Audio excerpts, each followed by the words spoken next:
আমাদের আরেক ভাই প্রশ্ন করেছেন যে অনেকে দেখা যায় ফরজ সালাতের পর দোয়া পড়ে হাতে ফু দিয়ে শরীরে মসেহ করে, এর বিধান কি? জবাব,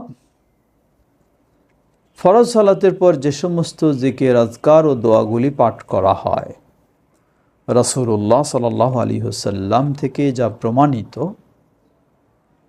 আমার জানা মতে রাসূল সাল্লাল্লাহু আলাইহি ওয়াসাল্লাম ফরজ সালাতের পর সেই দোয়াগুলি পাঠ করে হাতে ফু দিয়ে এভাবে ফু দিয়ে শরীর মসেহ করেছেন, এমনটি প্রমাণ পাওয়া যায় না।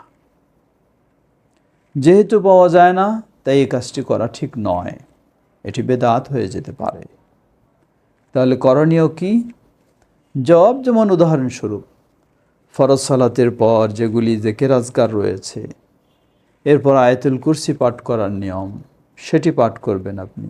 অনেকে দেখা যায় আয়াতুল কুরসি পাঠ করে বুকে ফু দেয়, আবার কেউ থুথুও দেয়, এটাও নিয়ম নয়। রাসূল সাল্লাল্লাহু আলাইহি ওয়াসাল্লাম থেকে শুধু আয়াতুল কুরসি পাঠ করা পর্যন্ত সহিভাবে প্রমাণিত, বাকিটি সহি প্রমাণিত নয়। তনবভাবে 5 ওয়াক্ত সালাতের পর সূরা ইখলাস একবার, সূরা ফালাক একবার, সূরা নাস একবার পাঠ করা, বিশেষ করে মাগরিব এবং ফজরের পরে 3 বার করে পাঠ করা, সেগুলি পাঠ করে অনেকে দেখা যায় ফু দিয়ে শরীর মালিশ মুছে নেয়। আমরা বলবো এমনটি রাসূল সাল্লাল্লাহু আলাইহি ওয়াসাল্লাম থেকে প্রমাণিত নয়, তাই এই কাজটি অবশ্যই বর্জনীয়।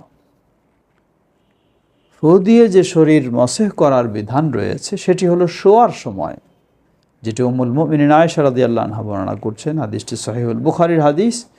রাসূলুল্লাহ সাল্লাল্লাহু আলাইহি ওয়াসাল্লাম শোয়ার সময় তিনি কি করতেন, তবে সেটাও একটু ভিন্ন পদ্ধতি মনে রাখতে হবে। প্রথমে হাত দুটি এভাবে করতেন, এরপরে 3 বার থু থু করে হালকা করে করতেন, অতঃপর সেই হাত শরীরের চেহারা দিয়ে এবং গোটা শরীরে মুছে নিতেন।